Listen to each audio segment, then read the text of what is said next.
to his elbows. I want him on his elbows and his knees, all right? So, I'm not hitting this technique when he's up on his hands. I'm getting him all the way to his elbows. So I snap gauge down here. I get him in the front headlock. From here, I'm going to step, hop, and pull, and I'm going to get him to his hands and his knees. Once I step, hop, and pull, he goes to his hands and his knees. Gage is a tough wrestler. He knows what he's doing. He's not going to go straight to his elbows. I'm going to have to snap him 2 or 3 times from here to get him to his elbows. I'll talk more about that in a second. But anyways, I snap him down. He goes to his elbows to here. This is the position I hit this technique from. He's on his elbows and his knees. Again, this might take me 3 or 4 snaps to get him in this position. To get the state champ here, he's not just going to go to his elbows and his knees. All right, you're going to have to snap him. You're going to almost have to pull his head off to get him this technique, to get him in this position. From here, the key to this move, both hands, you're good for a second. Both hands are going to block the tricep.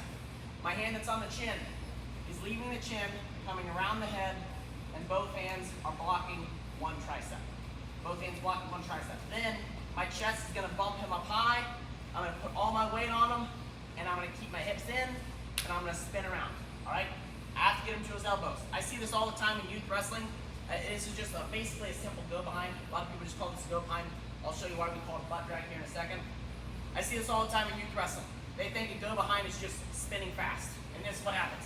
Whatever way I spin, he's just going to lift up that arm and block my hip. So if I spin to my left, I'm spinning, he lifts up that arm and block my hip. I spin the other way, he lifts up the arm. Sometimes he'll even drive up to a head inside single and finish with a shot. All right? Drives me crazy. I see it all the time in youth wrestling. I even see it in high school wrestling a lot. I have to block one of those arms. I'm never, on the stud, he's never just going to set like this and let me spin around. He's going to square up his hips, turn toward me, and block one of those hips. All right? So, that's when I hit this technique. Again, I get him to his elbows. I'm here. I snap him. He's on his elbows. From here, I'm going to lean back so you guys can see. My hand leaves the chin and goes around, and the back of my hands meet. The backs of my hands meet, and they're pressuring in on this arm. Right here. I'm blocking this tricep so it can't go up. I'm circling that way. So my hand that stays on the tricep comes off the head, comes around, and blocks there. And then I'm going to bump him up high with my chest. So I've got him here in my front headlock. I snap into his elbows. The hand comes off the chin. I block. From here, this is a crucial part. Both hands blocking. I'm bumping with my chest, and I'm getting off my knees. Bumping with my chest, getting off my knees, like this. My butt is not sticking straight up. My butt is in, my hips are in.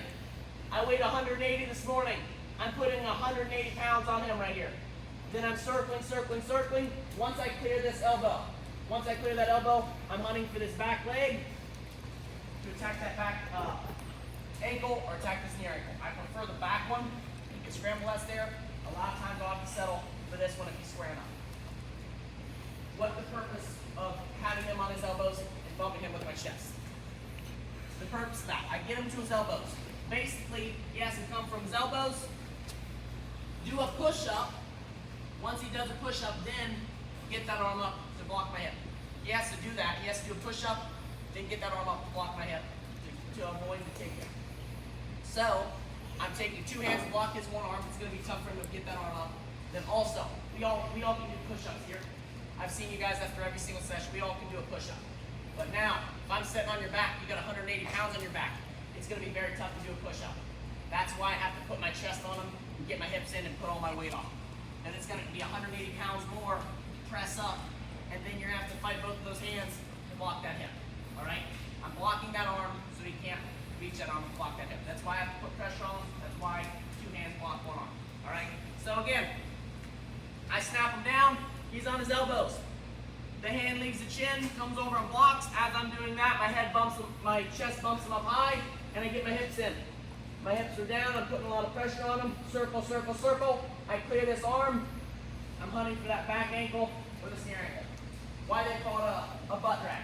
It's a lot of times. I'll be butt dragging the guy, and he'll start circling and squaring up. You'll see this a lot in D1 wrestling. I get him to his elbows. I start to circle. He starts to step up, and I catch this leg as he's stepping up. I catch right below that butt cheek on that thigh. As it's building up, I'm shifting to a double leg or my head outside single. You'll see that a lot, right? I didn't get the pressure, the stud. He's going to slide the pressure and start squaring up, and you settle, catch right below that butt cheek, butt dragging him, and pound it into a double leg or a head outside single high. All right? A lot of times that's what's gonna happen. We're not gonna drill that, because if you hit it perfect, this is what it's gonna look like. Last time here. This time I'm gonna do it what it'll look like in a real life match. I've been showing it really slow. This is not a slow move. Gage is a stud. He's a good wrestler. I'm sure a lot of you guys have grabbed him. He's a tough wrestler. He's not just gonna let me snap him to his elbows and spin around behind him. I'm gonna have to snap him 5 or 6 times just to get him to his elbows. Then I might have to snap 1 or 2 more times before I feel like I've got the angle to where I can hit the butt drag. All right? So it's gonna look a little violent. It's gonna look a little crazy. I'm gonna snap him 5 or 6 times. Eventually, I'm finally gonna get him to his elbows. Then I'm gonna hurry up and hit that butt drag, and it's gonna be a lot faster than what I was showing. But anyways, if you guys do this, don't start off with it. Once you guys get the technique, do it. Close your mouth, all right? Put your teeth together. Make sure your tongue isn't sticking out. Make sure you don't bite a lip, bite a tongue off or something like that, all right? Because I'm gonna pull on that chin. But anyways, he's gonna go down on the 3rd or 4th snap here. He's gonna go down on the 3rd or 4th snap. So I snap him, I get him to the mat. I'm gonna keep snapping. Finally, he's on his elbows. And then I circle fast. Both hands block that arm, bump him with my chest, and caught that back ankle like that. All right? That's what it looks like in a live match. It's not going to be nice and easy. He goes down, then I hit it. I'm going to have to about pull his head off 8 or 9 times before he gets to those elbows. All right? You're wrestling a state champ. You're not going to go to those elbows easy. All right? Snap him down to the mat, get him on his elbows.